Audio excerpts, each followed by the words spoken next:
Alors, je vous propose justement de parler de cinéma. Jean-Michel Jarre, de revisiter un grand classique qui, lui aussi, d'ailleurs, d'une certaine façon, a à voir avec les nouvelles technologies. C'est Rencontre du troisième type de Steven Spielberg, sorti il y a tout juste 40 ans. C'est un monument de science-fiction qui sera d'ailleurs diffusé le 6 décembre sur TCM. Christophe Carrière nous en révèle quelques anecdotes.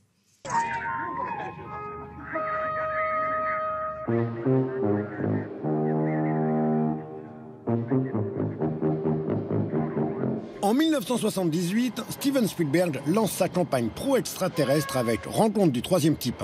Il démontre par le menu et le plus sérieusement du monde qu'il y a une vie ailleurs. D'abord une rencontre du premier type quand plein de personnes, comme ici Richard Dreyfuss, aperçoivent un ovni. Puis une rencontre du deuxième type quand un scientifique, joué par François Truffaut, découvre une preuve physique d'une visite extraterrestre. Sunburn. Enfin, les fameuses rencontres du troisième type, quand tout ce petit monde entre en contact physique avec les petits bonshommes qui arrivent dans un vaisseau gigantesque squatté en toute discrétion par un geste de choix, R2D2.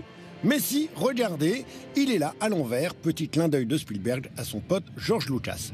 Mais la petite info rien que pour vous, c'est que le plus étonnant ne s'est pas déroulé devant, mais derrière la caméra. Et en particulier pour les séquences avec Carrie Guffey, un gamin de 4 ans qui époustoufla la terre entière tant il jouait bien. Sauf qu'il ne jouait pas. On vous explique. Là par exemple, il est censé voir un extraterrestre et enchaîner 3 réactions juste avec son regard.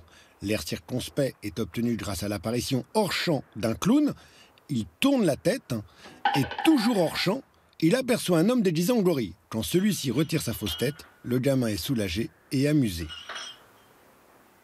Toujours hors champ, il y avait aussi les notes écrites que devait lire François Truffaut. Celui-ci, ne parlant pas la langue de Shakespeare couramment, le peu de phrases qu'il devait prononcer en anglais étaient soit collées sur la poitrine de son interlocuteur comme là. Listen to me, Major Walsh. It is an event sociological. Je savais pas du tout ça, c'est drôle. Soit sur un panneau affiché derrière la caméra, comme là. C'est Bilanguir, more than we. En revanche, pour parler le E.T., pas de problème, puisque des génies comme lui et Spielberg ne peuvent venir que d'une autre planète.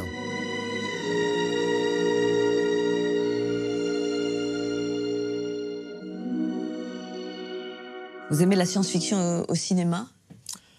Oui, beaucoup. Je pense que cette époque, c'est justement une époque qui a été vécue, je pense, cette fin du XXe siècle, un peu comme un début de siècle, où en fait il y avait cette aspiration à l'exploration spatiale. C'était l'époque où le premier homme a marché sur la Lune. C'était l'époque de 2000 Odyssée de l'espace, avant Rencontre du troisième type. C'est cette idée, au fond, cette idée romanesque et romantique même du futur qui faisait qu'on avait cette aspiration et cette envie d'explorer pas seulement l'espace, mais le futur tout simplement. Et puis le début du XXIe siècle, on s'est rétréci un peu dans nos aspirations. C'est comme si on avait perdu de vue le futur.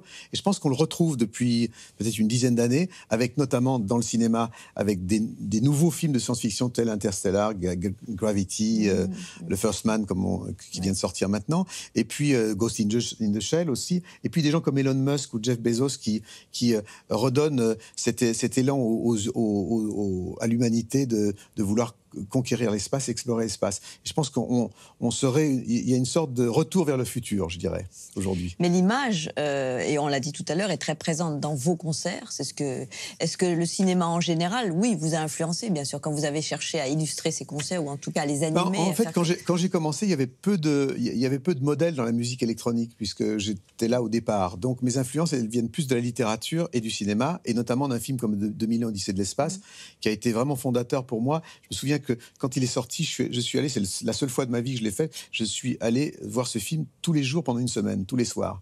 Et pour moi, c'est plus qu'un opéra spatial, c'est en même temps aussi le rapport du son et de l'image. Le fait que Stanley Kubrick a envoyé des ingénieurs du son dans le monde entier pour enregistrer 7 catégories différentes de silence, par exemple, pour essayer d'arriver à attraper le silence de l'espace, et puis aussi ces oxymores audiovisuels, comme d'avoir l'idée géniale de prendre le Bonadu bleu de Strauss pour illustrer l'errance d'un vaisseau spatial. C'était quelque chose de complètement décalé et qui, moi, m'a beaucoup influencé.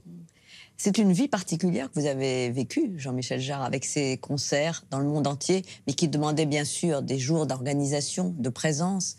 Ça vous a laissé vivre, j'allais dire, à côté de cette musique?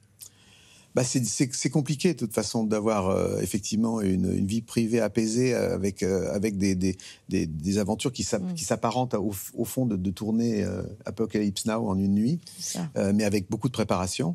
Et tout récemment, j'ai fait un concert assez particulier en Arabie Saoudite il y a un mois, et à Riyad. Et c'était un moment historique. C'était la première fois qu'il y avait des femmes et des hommes mélangés, et des femmes, donc c'était très émouvant de voir des femmes bouger, taper des mains, etc.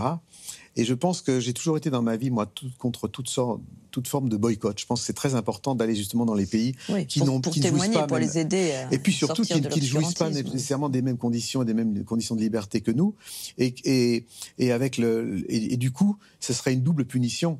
Et une double peine, en plus de les priver de culture, de cinéma, de musique. Et je pense que l'agenda des artistes n'est pas du tout le même que ceux des politiques. Je pense qu'aujourd'hui, il faut aller en Iran, il faut aller en Corée du Nord. Je pense que ma mère m'a élevé avec cette idée qu'il faut toujours faire une différence entre l'idéologie et un peuple, et que ce sont deux choses différentes, et que les artistes s'adressent au peuple, pas au régime.